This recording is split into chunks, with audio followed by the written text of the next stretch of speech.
Hello and welcome to Wait, It Gets Better, the improvisational storytelling podcast, where every week we bring you stories to your popcorn eating delight. I'm, of course, Levi. I'm Reed. And I'm Seth. And we are here to tell you a story. What story elements did you guys... Oh, how are you guys doing? I'm pretty good. Great. Doing all right. Great. What elements did you guys have for this, the beginning of probably the best story we've ever written? Why not? I have beginning scene. Oh, perfect. How about you, Seth? I had a Honda Element. Oh, perfect. You have a Honda Element. No, I don't. I My have mother-in-law did. Platinum. No, I have a Magic System. Magic System. Perfect. I have something based on a book you're reading. So I guess we'll hear the beginning scene then, right? Okay. All right.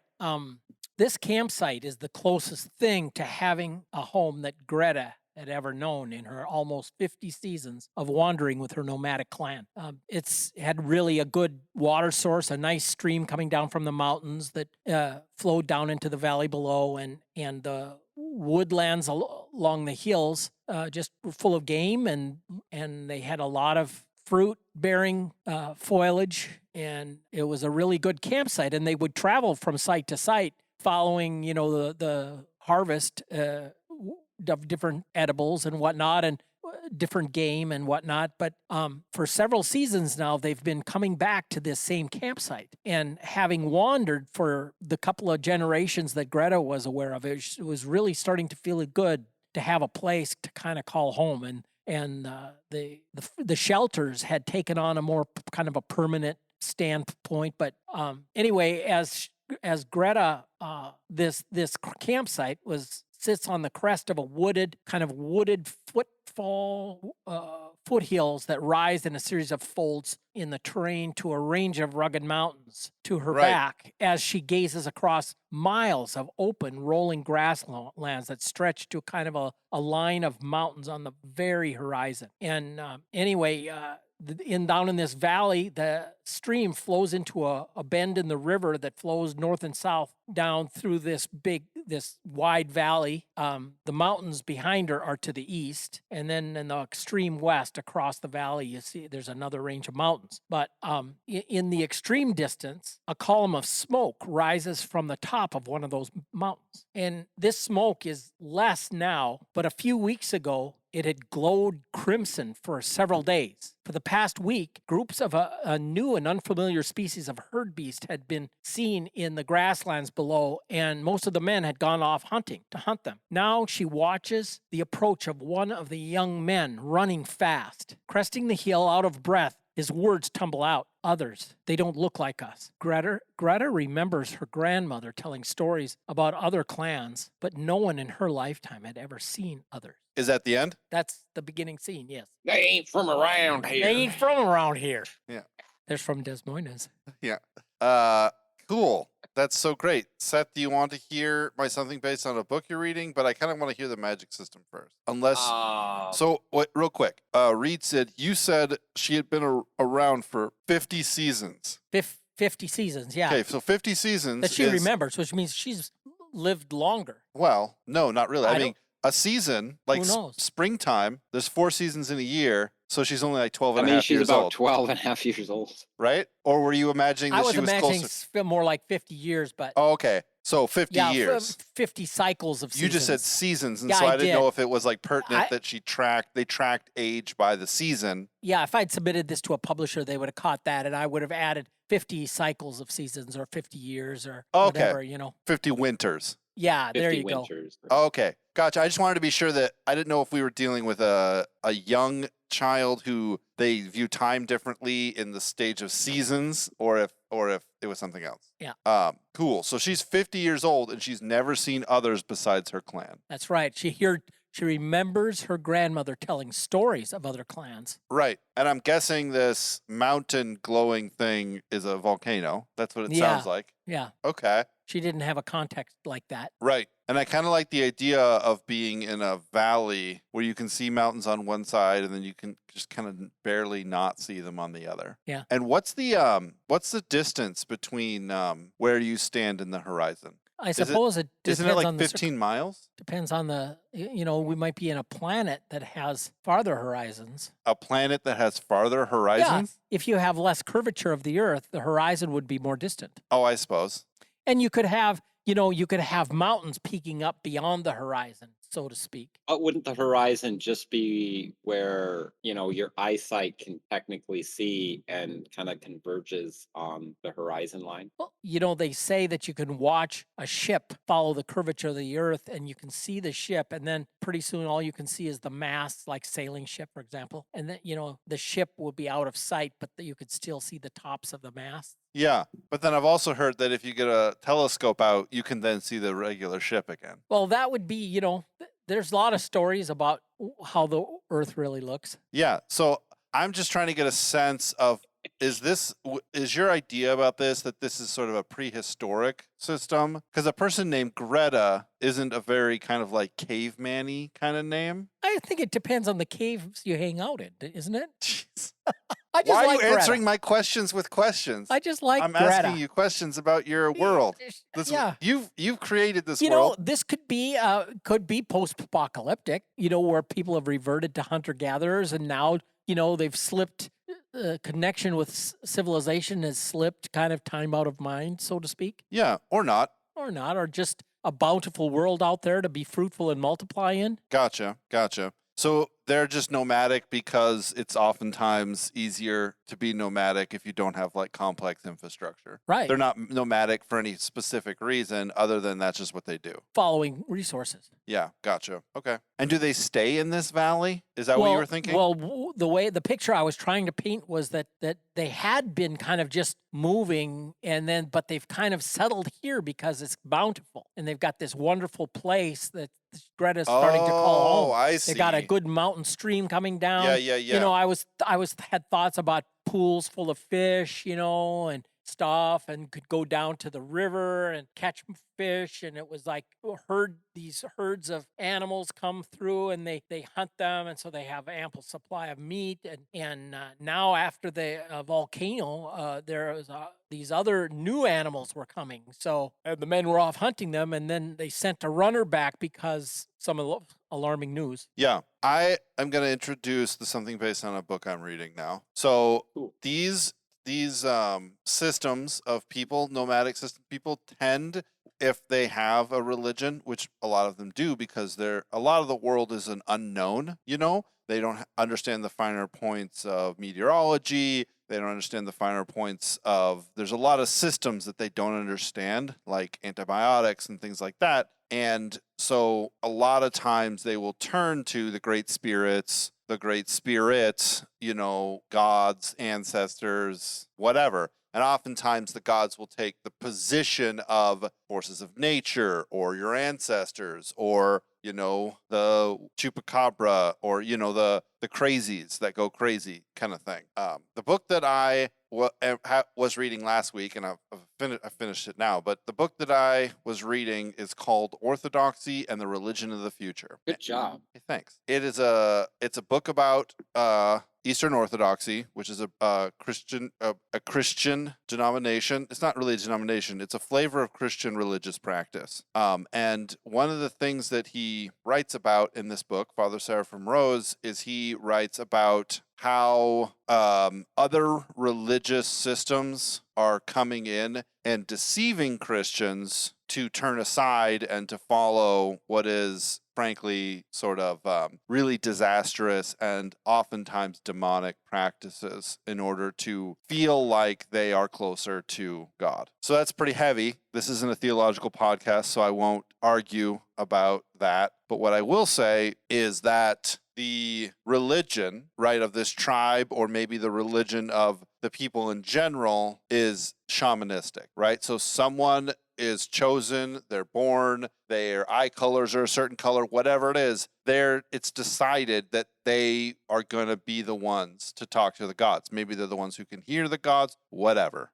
And in my thought process, there are gods to a degree. I'm not exactly sure how that works. Maybe the magic system will really open that up for us. But there are forces that are working or forces of nature that communicate their intent, right? So there is kind of like, if you view reality a bit like a computer program, there is technically a force that controls the weather. And if you understand sort of the right, if you are gifted with the ability to see into that, then you can sort of perceive the personification of the weather, and therefore you can read the signs of what the weather is doing and therefore predict the weather. Does that make sense? These forces don't have a will necessarily, and this tribe does not practice what some other tribes have practiced, which is human sacrifice to these gods in order to curry their favor. They do put out sigils or sigils or signs, they say a little prayer as they go to hunt, they say things like this, but they don't offer up any sacrifice, as it were. Anyways, all of this to say, there is a deep darkness. There is a terrible terror, and it has come into this world in the last couple hundred or thousand years, and it's finite. So it travels at a fixed speed. It's not omnipresent or anything, but it has been working to pull aside and to deceive these tribes as they've been traveling around, right? It has erased entire tribes. It has caused them to turn against each other. It's convinced them to kill each other, right? Either as sacrifice or as in war. And it appears as a beautiful being, a shining, beautiful being that offers answers, right?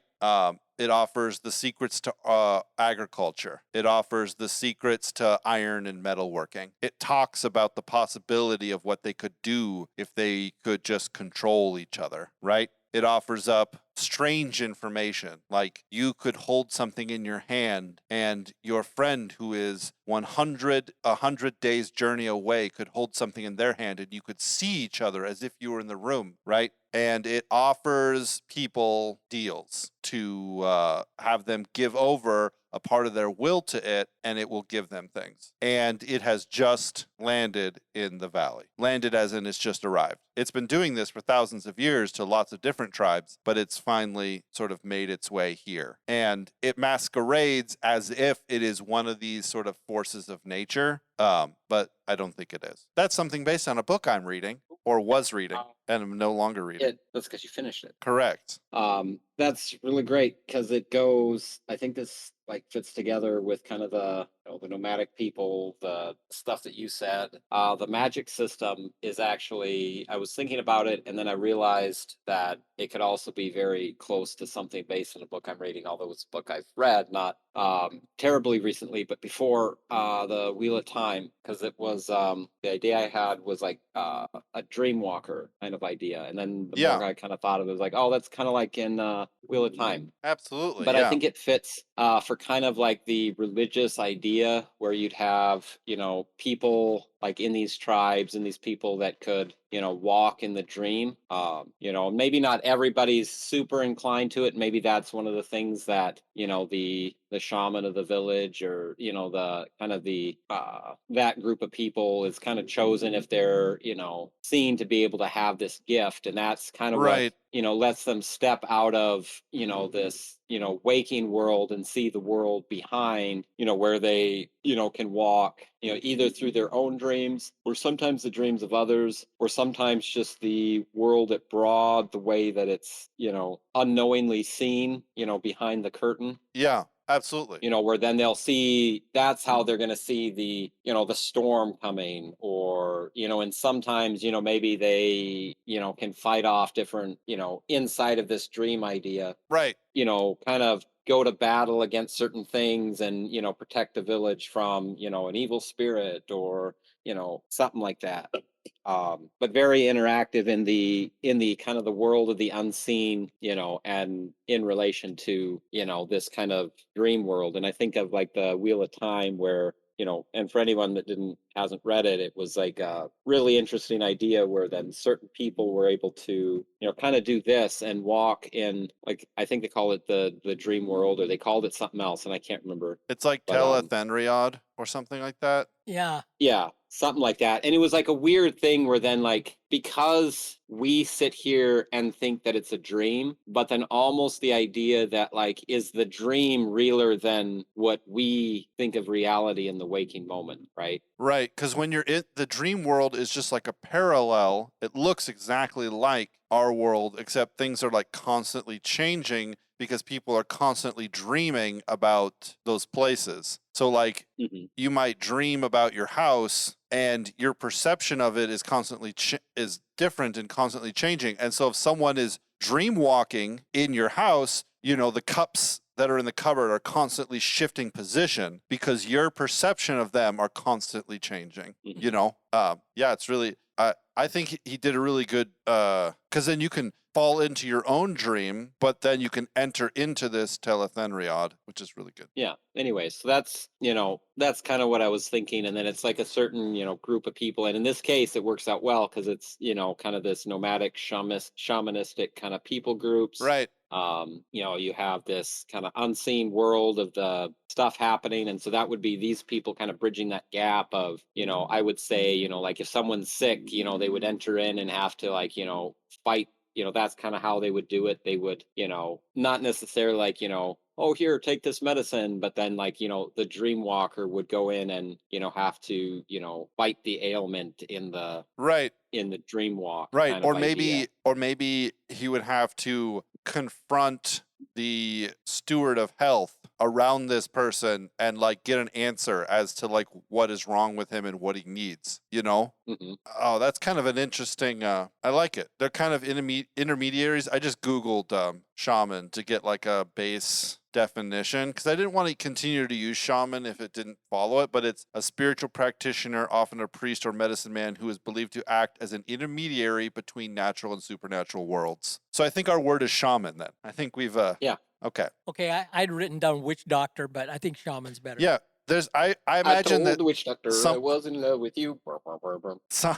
Some I imagine there are some shamans who are more portrayed as witch doctors. Mm-hmm. Like I imagine there would be a wise old man who lives in a bog, or a wise old woman who lives in a bog, who are more kind of rickety and witch doctory, where there could also be some that are much more kind of science based. They have this ability, but they also like have a lot of information about the human body, and so they kind of combine those two things together to form a so I'm thinking here that the clan, okay, when you say clan, because I'm trying to think what's like the maximum amount of people that would be nomadic in a clan? Like 50? More? Oh, I think it could be more than that. Like yeah. over 1,000? Maybe not. I don't know. I would say somewhere between probably 50 to a couple hundred. I think after a couple hundred, you would start getting very, you would start getting like the ins and out groups.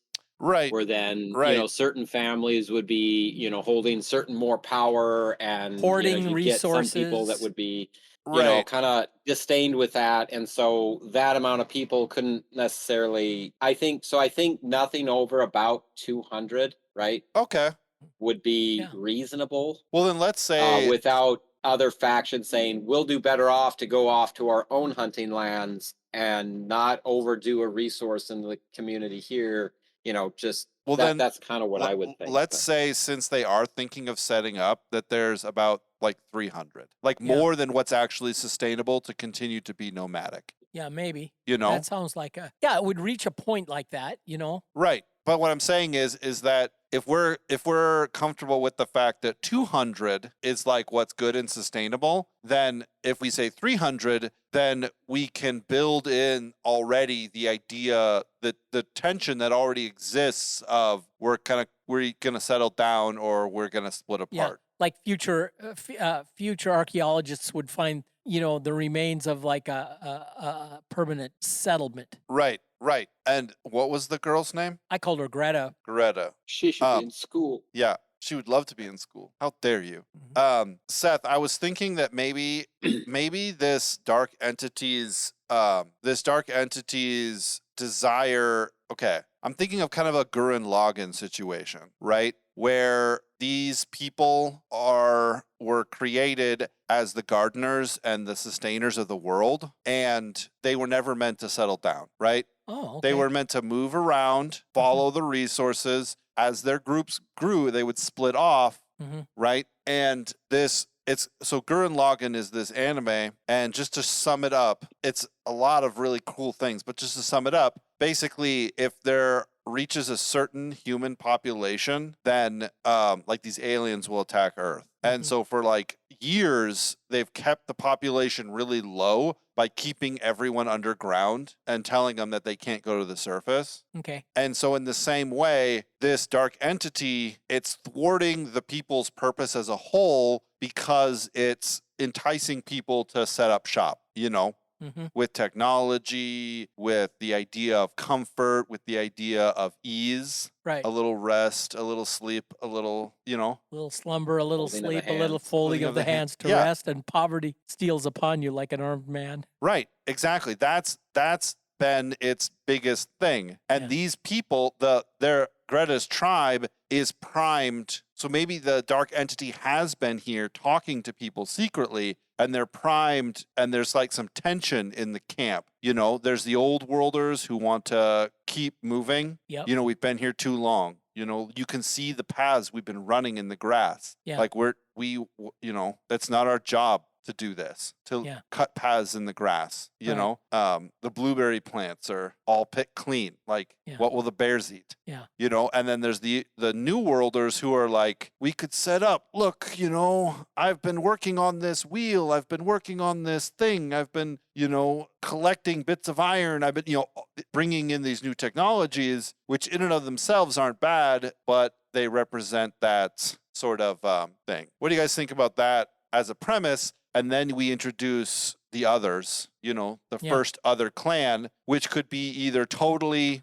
Were you thinking that they were hostile, Reed, from the way that the person? What I did, I left it completely open for a purpose because I figured, it wasn't fair for me to just determine the entire course of the story just with the beginning scene. But it could be just people, people like them that were like working the edge of the valley on the far side, but then they're terrified by the volcano and, and their food like all fled. That's one of what I was thinking. Oh, right. See what I mean? Yeah. And so they were following the herd beasts because they're major food source. And then they ran into the hunting party from our clan or from Greta's clan, and then so they sent the kid, ran back. He wanted to, with a message that, there are others and they don't look like us. That's cool. I like that. So they're either more ignorant or they're less ignorant. So right. What I'm saying is that there's let's say that in each person, when they're born, they are 100% uncorrupted. And then they become corrupted as this dark entity lies to them and speaks ill to their heart, right? Yeah. So this new group that they're meeting could be 100% uncorrupted. Yeah. And so the group that Greta's a part of is probably about like 50% corrupted. And whether that means that there's a guy who's 100% corrupted, or that means that there's a bunch of people who are 3% corrupted. You know what I mean? Yeah.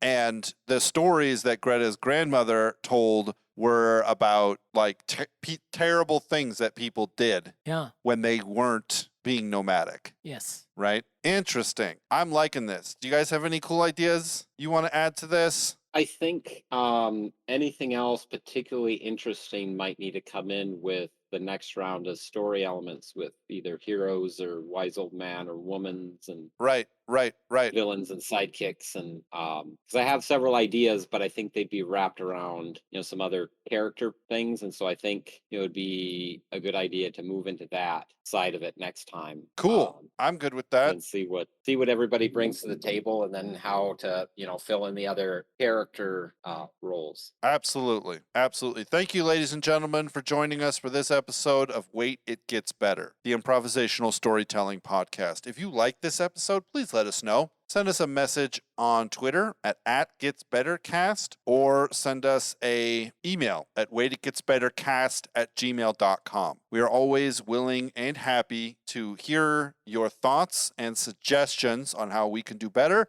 and your general praise and adoration. I enjoy that as well. Until next time, just hold on, guys. It's getting better.